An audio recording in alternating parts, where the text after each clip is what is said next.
Հանրային միջոցառումներ առանց լարվածության, առանց բախումների։ Այս նպատակով ներքին գործերի նախարարության բարեփոխումների շրջանակում ստեղծվել է բանակցային ոստիկանությունը։ Բանակցային բաժինը ձևավորվել է 4 հենասյունային ուղղություններից ոստիկանության գվարդիայի ստեղծմանը զուգահեռ։ Հիմնական նպատակն է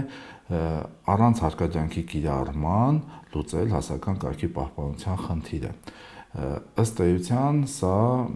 հանրային միջոցառումների ժամանակ երկխոսության պլատֆորմ է ոստիկանության եւ հավաք իրականացնող կամ հանրային միջոցառմանը մասնակցող մեր քաղաքացիների միջև։ Հանրային հավաքների եւ միջոցառումների ընթացքում լարվածության աճի պարագայում առաջնագծում է հայտնվում բանակցային ոստիկանը, որը ուժի փոխարեն ընտրում է երկխոսությունը, կիրառելով իր մասնագիտական խոսքը, հոգեբանական պատրաստվածությունը։ Բանակցային ոստիկանի աշխատանքը սկսվում է դեռ հանրային միջոցառումից հանրահավաքից առաջ։ Բանակցային ոստիկանները մինչև հանրային միջոցառումը սկսել է իրեն կապ են հաստատում հանրային միջոցառման կազմակերպիչների հետ, անկախ նրանից դրանք հավաքներ են, թե մշակութային, սպորտային կամ այլ միջոցառումներ, եւ որոշակի, այսպես ասած, նախնական համակարգման աշխատանքներ են իրականացվում, հստակեցվում են որոշակի մանրամասներ, որոնց հիման վրա հնարավոր է լինում առավել անվտանգ ապահովել այդ հանրային միջոցառման անցկացումը։ Բուն միջոցառման ընթացքում ոստիկանության ներկայացուցիչ հանդես գալով բանակցային ոստիկանը կապ է ապահովում միջոցառման կազմակերպչի եւ առանձին մասնակիցների, կանոնակարգում է հավաքի կարգադրիչների գործողությունները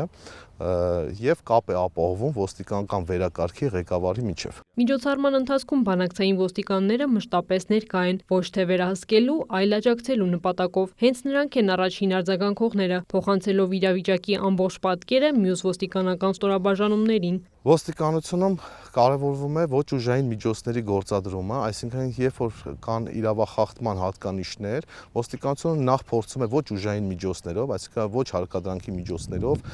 վերացնել նշված իրավախախտումները, կանխել եւ խափանել դրանք, եւ առաջնային դեր է ստանձնում այստեղ բանակցային ոստիկանությունը։ Էդգար Պետրոսյանի փոխանցմամբ բանակցային ոստիկանությունում ծառայելու համար ընտրվել են հատուկ չափանիշներին համապատասխան ծառայողներ, հաշվի առնելով նրանց մասնագիտական պատրաստվածությունը, անձնական որակները եւ անհրաժեշտ հմտությունները։ Դա ստրեսակայունությունն է, բարձր իրավագիտակցությունը, նաեւ իրավական գիտելիքների մեծ պաշարը